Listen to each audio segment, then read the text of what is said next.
Hi, in this tutorial I'll explain how to update your decentralized identifier using our platform godiddy.com. So in order to get started, you hover over Manage Dates again, you click on Update, you choose a date from the list you want to update.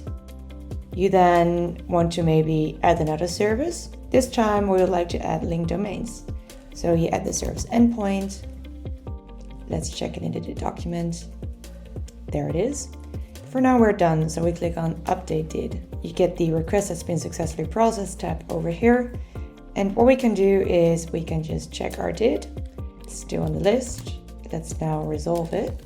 Now we check out our did document, and there you go. Linked domains is added to the did as a service endpoint.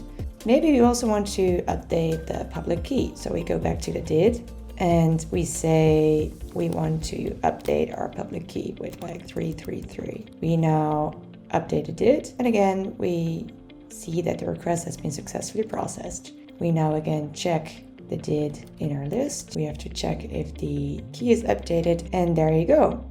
The public key is updated.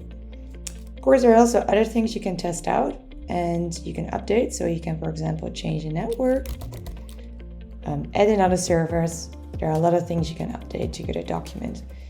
Just don't forget to update it, and you can check it by resolving the did.